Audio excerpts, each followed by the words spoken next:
గుత్తి వంకాయ కర్రీ ఎలా చేసుకోవాలి వీడియోలో చూద్దాం. ముందుగా మసాలాస్ అన్నీ వేసుకొని దాన్ని ఫైన్ పేస్ట్గా కొంచెం వాటర్ వేసుకొని మిక్సీ పట్టేసుకోవాలి. ఇలా మంచిగా అవుతుంది మిక్చర్. దాని తర్వాత కొన్ని వంకాయలు తీసుకొని దాన్ని మిడిల్లో కట్ చేయాలి. ఒక్క వంకాయ 4 పీసెస్ లాగా. ఇక నేను చూపిస్తున్నాను కదా, ఇలా కట్ చేసుకోవాలి. ఎందుకంటే మనం దాంట్లో మసాలా స్టఫ్ చేసి పెడతాము, అందుకని ఇలా ఆ మసాలాని హోల్డ్ చేయడానికి ఇలా కట్ చేసి పెట్టుకొని సాల్ట్ వాటర్లో వేసామంటే కట్ చేసిన వంకాయ కలర్ చేంజ్ అవ్వదు, లేదంటే కొంచెం బ్లాకిష్ అవుతుంది.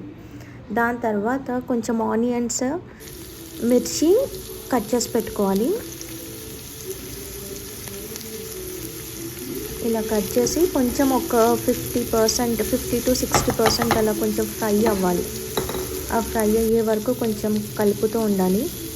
ఈ గ్యాప్లో మనం కొన్ని టమాటోస్ కట్ చేసి పెట్టేసుకుందాం. ఒక 2 to 3 టమాటోస్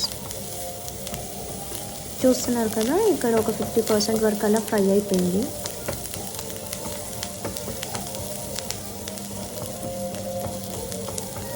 ఇప్పుడు ఈ ఆనియన్స్ని ఇంకా టమాటోస్ని కలిపి ఇందాక మసాలా పట్టాం కదా, దాంతోపాటు కలిపి ఇప్పుడు మిక్సీ పట్టేస్తున్నాం.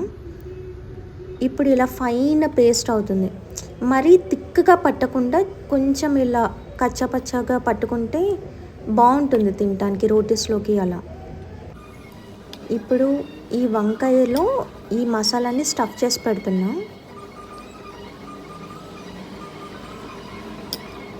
మంచిగా థిక్గా పెట్టి వంకాయలో స్టఫ్ చేసి పెడుతున్నాం మొత్తం.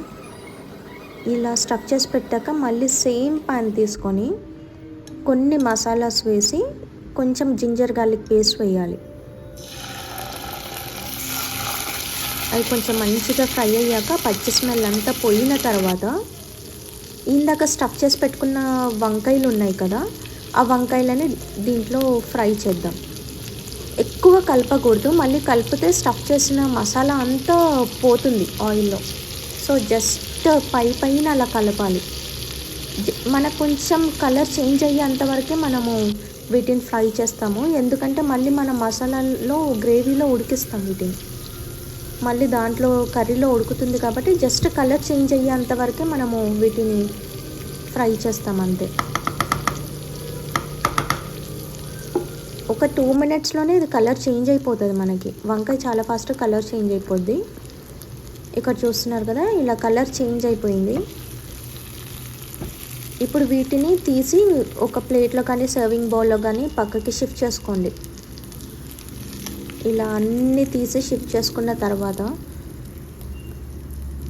మళ్ళీ ఇదే సేమ్ ప్యాన్లో ఇందాక మనము మసాలా గ్రేవీ తయారు చేసుకున్నాం కదా మిక్సీ పట్టుకొని, ఆ గ్రేవీని మొత్తము ఇప్పుడు ఈ ప్యాన్లో వేసి మనము కొంచెం మగ్గిస్తాము.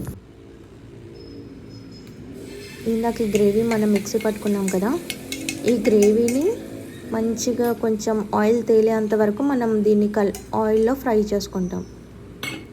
దీనికి నేను ఉప్పు కారం ఏమీ యాడ్ చేయలేదు కాబట్టి ఇప్పుడు నేను కొంచెం ఉప్పు ఇంకా కారంని తగినంత యాడ్ చేస్తున్నాను. ఇక్కడ నేను 1.5 స్పూన్ యాడ్ చేశాను. మీకు కొంచెం స్పైసీ కావాలి అనుకుంటే మీరు యాడ్ చేసుకోవచ్చు.